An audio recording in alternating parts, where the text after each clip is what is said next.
Doctor Sheikh से request करूंगा कि कृपया हमें अपने बारे में थोड़ा बताएं और अपने विचार रखें।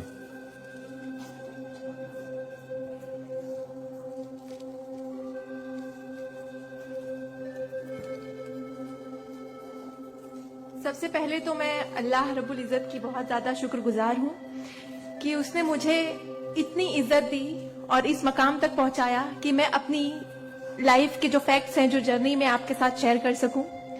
मैं बहुत ज्यादा शुक्रगुजार हूं भारत विकास परिषद की प्रेसिडेंट सुनील शाह की, और उससे ज्यादा शुक्रगुजार हूं यहाँ पे हमारे प्यारे डॉक्टर अनिल मुरारका सर की, जिनके सपोर्ट की वजह से हम बहुत सारी जगह पे जाते हैं और लोगों को मोटिवेट करते हैं। और जितना डॉक्टर अनिल मुरारका सर एक डिसेबिलिटी को लेकर जितना कंसर्न है, उतना मैंने किसी को नहीं देखा। तो I really thankful for him for that. 2008 मैंने अपना 10th क्लियर किया था। मैंने टॉप किया था पूरे जोगेश्वरी में विथ 92.15% लेकर, और मेरा ख्वाब था कि मैं डॉक्टर बनूं और लोगों को सर्व करूं। मैं मिडिल क्लास से ताल्लुक रखती हूँ। मेरे जो अब्बू हैं वो वेजिटेबल वेंडर हैं, तो हमारे घर पे बहुत फाइनेंशियली प्रॉब्लम थी। तो मेरा बस एक ख्वाब था कि मैं डॉक्टर बनूं, लोगों की हेल्प करूं, और उसके लिए मैंने साइंस में एडमिशन लिया। देन 11 साइंस जब मैंने एडमिशन लिया, मेरा कॉलेज बैंड्रा में था और मेरा घर जोगेश्वरी में। मैं रोज लोकल ट्रेन से ट्रेवल करती थी Jogeshwari to Bandra. 7 October 2008 that was the day जब मैं कॉलेज से घर वापस आ रही थी। मेरे सेमेस्टर चल रहे थे उस वक्त, और सुबह 10 बजे का वक्त था। 10 बजे, आप सब लोग मुंबई से बिलोंग करते हैं, सबको पता है लोकल ट्रेन में बहुत रश आर होता है। वो ट्रेन जब अंधेरी से निकली, मैं अपनी सीट से उठी और मुझे नेक्स्ट स्टेशन मेरा जोगेश्वरी था, मुझे वहां उतरना था। लेकिन मेरे सीट से उठने और स्टेशन के आने तक के बीच में वो एक लम्हा था जिसमें मेरी पूरी जिंदगी बदल गई।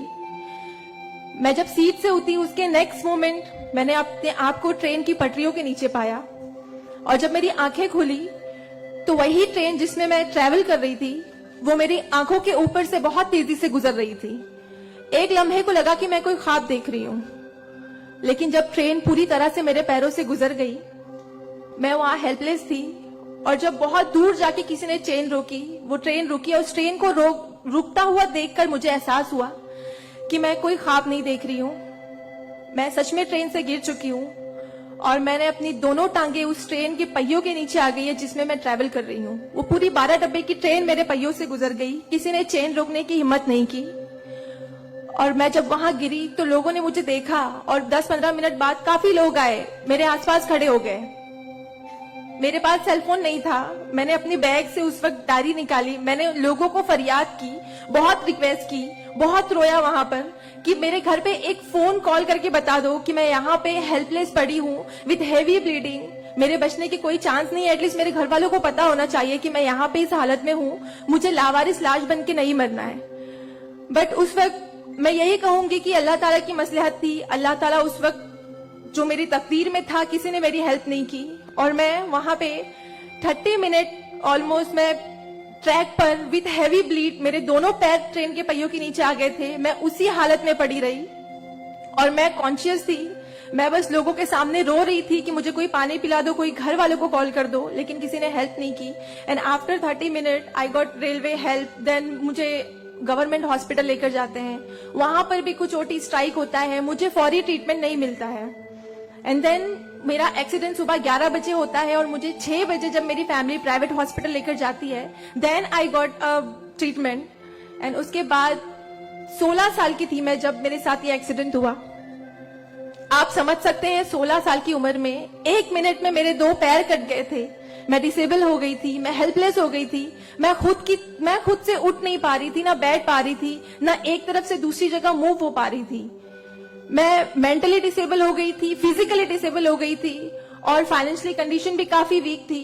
वो सारी चीजें मेरे दिमाग में चल रही थी। और जब लोग मुझे देखने आते थे तो कुछ लोग हमदर्दी में नेगेटिव कमेंट्स भी करते थे कि 16 साल की बच्ची है, 2 पैर खो दिए हैं, सारी जिंदगी माँ बाप के ऊपर बोझ रहेगी, ये जिंदा क्यों है, इससे अच्छा ये मर जाती।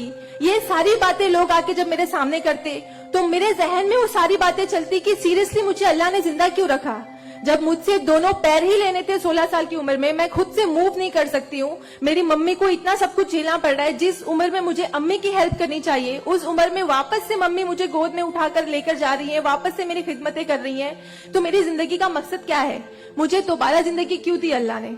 मैं बहुत शिकायतें करती थी अल्लाह से, मैं बहुत रोती थी, लेकिन उस मुश्किल वक्त में मेरे कॉलेज, मेरे स्कूल टीचर्स और बहुत से ऐसे नेक बंदे भी थे जिन्होंने मुझे हौसला दिया। उनमें सबसे पहले मेरी फैमिली आती है, मेरी बड़ी सिस्टर की फैमिली आती है।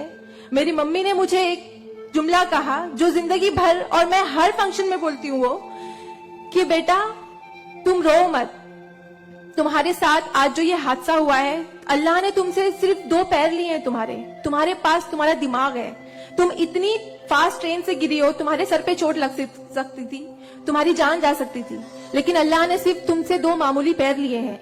क्या पता फ्यूचर में तुम्हारे लिए बहुत कुछ रखा हो। तब मुझे बातें उनकी समझ नहीं आती थी, लेकिन अल्हम्दुलिल्लाह अल्लाह का लाख लाख शुक्र है कि आज इस मौके पर जब लोग मुझे एज अ इंस्पिरेशन समझते हैं, एक आइडियल करते हैं, तो मुझे समझ में आता है कि मेरी अम्मी सच बोलती थी कि हौसला रखो, सिर्फ 2 टांगे गई है। आज मैं जब अपने प्रोस्थेटिक लेग से चलती हूँ तो लोगों को पता नहीं चलता कि मेरे पास 2 पैर नहीं है, मेरा एक पैर थाइस के पास से नहीं है, दूसरा नी के पास से नहीं है, बट लोगों को ये अंदाजा नहीं होता है। तो बस मेरी अम्मी ने जो एक बात कहा था कि अल्लाह पे यकीन रखो बच्चा, तुम्हारे साथ जो हो रहा है और जो होगा वो सब अल्लाह ने प्लान किया हुआ है, तुम बस हिम्मत मत हारो कभी भी, और बस डटे रहो अपने जुनून के पीछे कि तुम्हें डॉक्टर बनना है। तुम्हारी 2 टांगे नहीं तो क्या हुआ, तुम्हारे पास दिमाग है, तुम ज़हीन हो, तुम आगे बढ़ो। और क्या पता तुम आगे लोगों को आइडियलाइज लोग तुम्हें आइडियलाइज करें इस चीज को लेके। मेरे डॉक्टर संजय कंधारिया, ऑर्थोपेडिक सर्जन, उन्होंने सबसे ज्यादा सपोर्ट किया इस बात को लेकर कि तू डॉक्टर बन। मैंने अपनी जीने की उम्मीद छोड़ दी थी, डॉक्टर बनने की उम्मीद छोड़ दी थी, लेकिन जब उन्होंने मुझे बताया कि तुम डॉक्टर बन सकती हो, तुम बनो, देन मैंने प्रिपरेशन स्टार्ट की।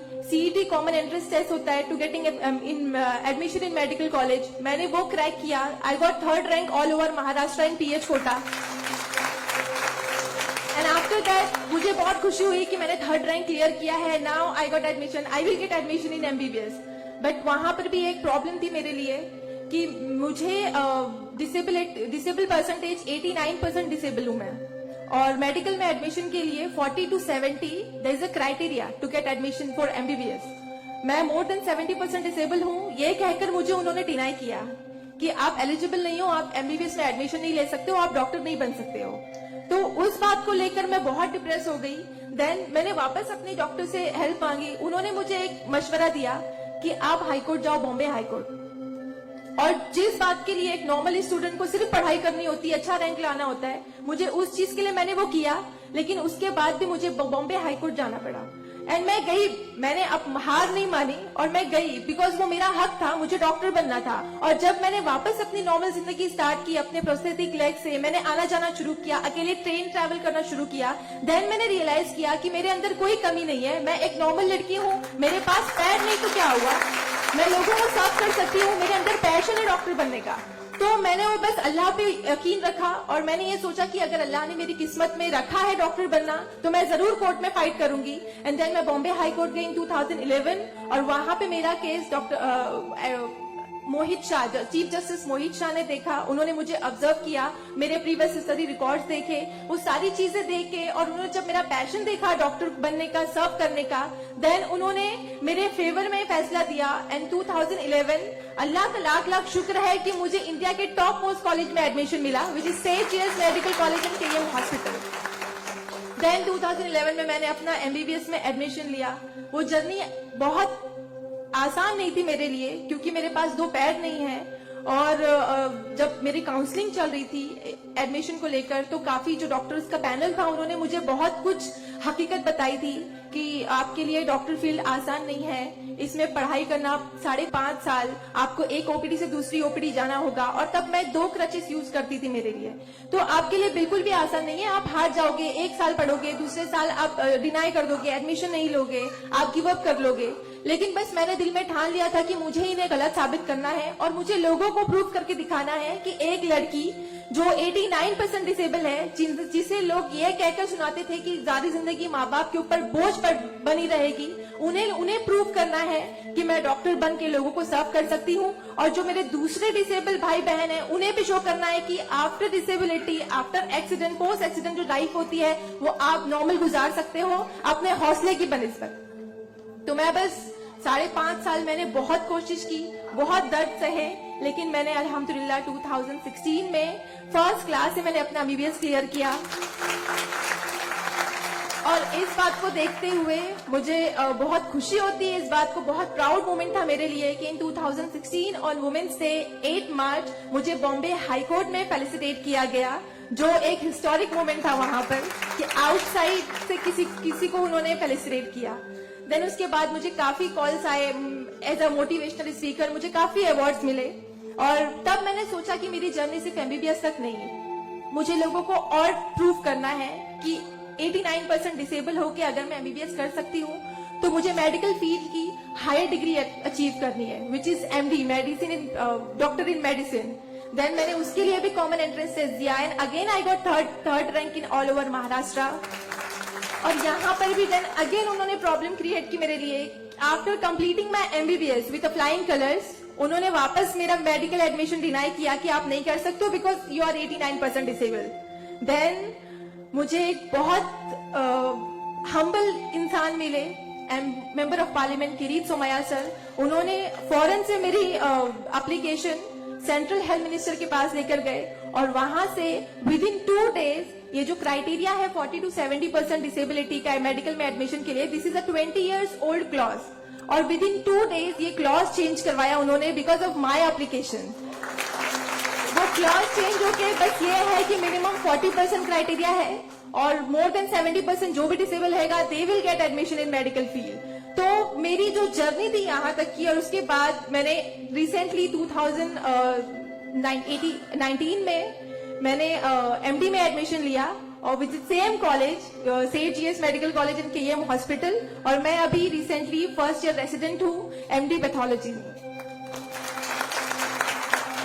मेरी जो यहाँ तक की जर्नी है मैंने बहुत अच्छे से तो नहीं बताया आपको, लेकिन बहुत सारी बातें मिस है इसमें बिकॉज मेरे पास टाइम नहीं है, आप लोगों को भी लेट हो रहा है। लेकिन ये सारी जो मेरी जर्नी है ये सब बताने का मकसद यही है आप लोगों को कि जिंदगी में देखो चाहे कुछ भी प्रॉब्लम आए, बिकॉज मेरी लाइफ में मुझे लगता है कि सारी प्रॉब्लम्स थी, फाइनेंशियल प्रॉब्लम्स थी, फिजिकल प्रॉब्लम थी, मेंटल प्रॉब्लम थी, सारे ऑड्स थे मेरी लाइफ में। लेकिन मैंने बस 2 चीजें ध्यान में रखी। एक तो मेरी अम्मी की बात की अल्लाह पर यकीन रखो, अल्लाह अपने बंदों से 70 माओं से ज्यादा प्यार करता है। एक माँ हमारी छोटे से दर्द को बर्दाश्त नहीं कर सकती, वो तो 70 माओं से ज्यादा प्यार करता है, तो हमें दर्द में कैसे रख सकता है वो? तो उसने जरूर कुछ अच्छा रखा है हमारे लिए। अगर छोटी सी प्रॉब्लम आई जिंदगी में तो उससे हार नहीं मानो, उससे लड़ना सीखो, हमेशा अपना हौसला जिंदा रखो, बिकॉज आपके पास अगर हौसला है तो आपकी लिए जिंदगी जीने की उमंग रहेगी, बिकॉज बगैर हौसले की कोई जिंदगी नहीं जी सकता।